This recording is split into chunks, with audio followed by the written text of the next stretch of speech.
três meios mais comuns de vocês participarem é pelo telefone 3209-0120, 31, tem brindes interessantes hoje.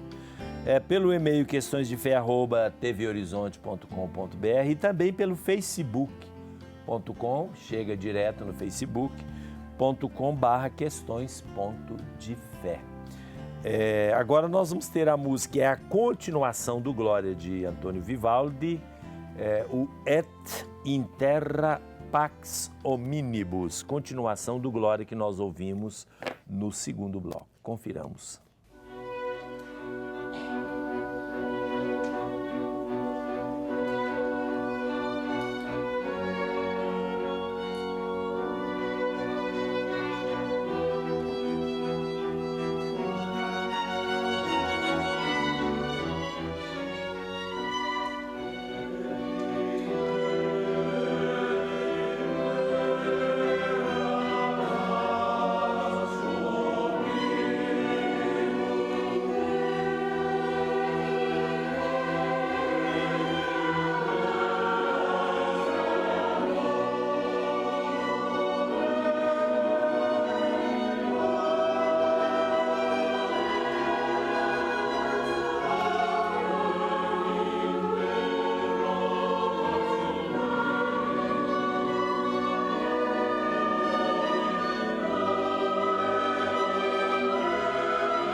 O que nós estamos falando é o número 29 da exortação apostólica. Não exatamente, o 29 fala dos movimentos, dos grupos, associações, comunidades de base que nós falamos e agora a renovação.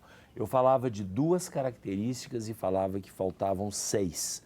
Falei do batismo no Espírito em contraposição ao batismo na água, não que seja contra, mas reaviva.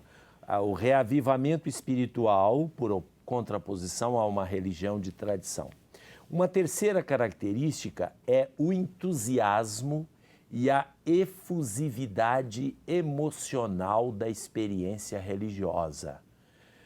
Isto a gente percebe no movimento pentecostal, quando as pessoas choram, algumas vezes gritam, riem e ficam entusiasmadas. E, enfim, há todo um gestual e uma série de sentimentos que afloram. Ou seja, a maneira de celebrar e o culto deixa de ser um culto mais comportado para ser um culto até muitas vezes extremamente não bem comportado. Há lugares onde há gritarias imensas, onde há choro, onde pessoas caem, etc. Eu não estou dizendo que a nossa renovação carismática católica é assim, porque eu não estou falando, senão alguém vai me xingar. Não estou falando da renovação carismática católica ainda. Estou falando no movimento pentecostal em todas as suas expressões e fora da Igreja Católica. E se vocês pegarem o YouTube e colocarem formas estranhas de oração e de louvor, vocês vão ver coisas de arrepiar os cabelos. Tudo isso atribuído ao movimento pentecostal, ou seja, é o descontrole do movimento pentecostal. É esse entusiasmo e esta efusividade emocional, né?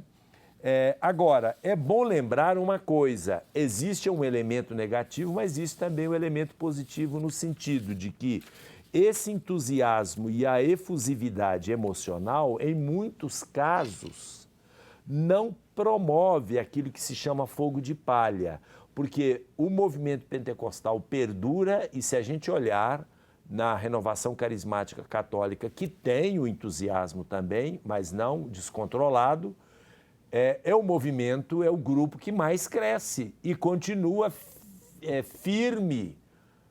Enquanto que as comunidades de base retraem, o grupo da renovação, estou falando agora da Igreja Católica, o grupo da renovação carismática católica sempre se expande e as pessoas não abandonam a fé. Porque havia uma efusividade emocional, por exemplo, em cursilhos e grupos afins na década de 70. Eu fui diretor espiritual de concílio e sei disso. Eu sei que muita gente que fez o concílio naquela época até hoje permanece fiel à igreja. Mas também muita gente, houve casos de pessoas que deram grandes demonstração de efusividade emocional, com choro e choro e choro, e aquilo valeu para 1 mês, 2 meses, 1 ano, 2 anos, já tinha terminado. Alguns mais rápido, outros um pouco mais demoradamente, acabaram ficando só na emoção. Enquanto que a renovação carismática, ela tem uma permanência e uma firmeza e uma fidelidade. Isso significa que não é só entusiasmo, não é só efusividade emocional, há conteúdo também. Outra característica, a quarta, é o falar em línguas. Isso nós vamos depois explicitar a parte teológica, porque nós não vamos ficar só nesse programa de hoje. Nós vamos prolongar também, como prolongamos na comunidade eclesial de base. Mas existe o fenômeno da glossolalia, ou glossolalia, ou falar em línguas. Alguns reportam a Pentecostes, porém não é bem Pentecostes, não é o exemplo para isso. Porque em Pentecostes os apóstolos não falavam em línguas. Os ouvintes que entendiam o que os apóstolos falavam, entendiam na sua própria língua, o que é diferente. São Paulo registra também nas suas cartas o fenômeno inverso. É de que a pessoa falava uma língua estranha que ninguém entendia. Isto se repete no movimento pentecostal. Não é Pentecostes, mas é o fenômeno da glossolalia invertido. O fenômeno em que eu balbucio palavras, falo em uma língua que ninguém entende, que as pessoas não entendem. Uma língua que é misteriosa. Então, esse fenômeno nós vamos falar dele e depois vamos aprofundar um pouco mais.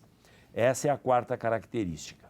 Uma quinta característica é a característica do movimento pentecostal de curas e exorcismos, curas de doenças e expulsão de demônios, com grande alarde, algumas vezes de forma também muito descontrolada, em que as pessoas são sujeitas a verdadeiras chantagens nas suas reuniões. E muita gente vai às reuniões para obter curas, ou então para tirar o demônio através de formas de exorcismo que não são exatamente aquelas formas bem comportadinhas do ritual católico de exorcismo, e com todos aqueles cuidados que podem ter. Lá não tem nada disso. Qualquer um faz isso, e há proliferação de curas, e as pessoas muitas vezes buscam isso. É um fenômeno, está presente no movimento pentecostal, tá? E a oração de cura muitas vezes é entendida também cura interior, o que é um pouco diferente da cura exterior, né? Porque alguns pregam a cura exterior e outros falam, não, é a cura interior. A cura interior depois também nós vamos aprofundar um pouco mais. Uma sexta característica é o intimismo personalista. O movimento pentecostal tem esta característica de um intimismo, ou seja, a experiência religiosa é para mim, é para resolver, é para me atingir como indivíduo, como pessoa, é para resolver problemas pessoais, mas também para me vincular como pessoa ao me relacionar com Deus, com Cristo, com o Espírito Santo. É um movimento intimista. As canções, as músicas falam disso, as orações falam disso, e a espiritualidade também insiste muito no caráter pessoal, individual, intimista da relação com Deus. Nós voltamos daqui a pouquinho para o quinto bloco do Questões de Fé.